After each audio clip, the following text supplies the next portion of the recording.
In the world of guitar, technique is often everything. Players spend years perfecting scales, learning theory, and chasing the cleanest, fastest licks possible. And then came Kurt Cobain, smashing that idea to pieces with power chords, broken strings, and a middle finger raised towards musical perfectionism. He wasn't the fastest, he wasn't the cleanest, but he was real. And for an entire generation, this is all that mattered. In the late 80s and early 90s, guitar was dominated by technical mastery. Eddie Van Halen's finger tapping, Yngwie Malmsteen's neoclassical runs, Steve Vai's acrobatics, this was the gold standard.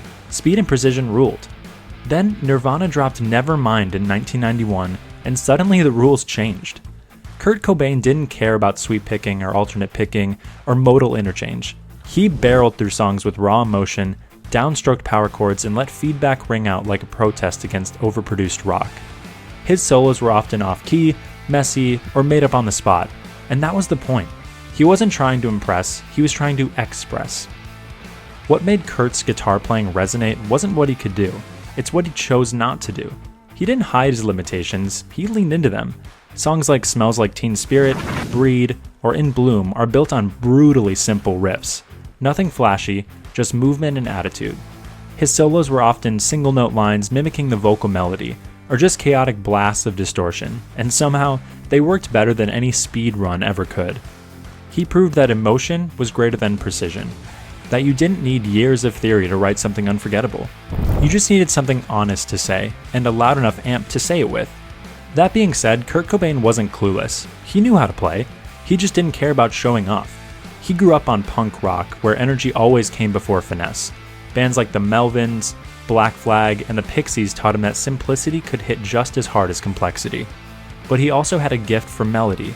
Beneath the fuzz and distortion were unmistakable pop instincts, hooks that stuck and choruses that soared. That contrast made his playing magnetic. He could make 3 chords sound like a revolution. Kurt Cobain didn't want to be a guitar hero.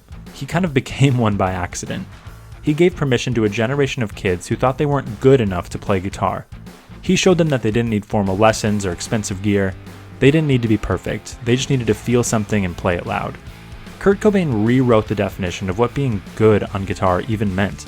He made flaws feel authentic, and that authenticity hit harder than any shred solo ever could. So his career just goes to show that simple and expressive phrasing means much more than just aimlessly shredding. And it's quite remarkable how one guy took poor guitar technique and somehow turned it into some of the most memorable guitar work of all time.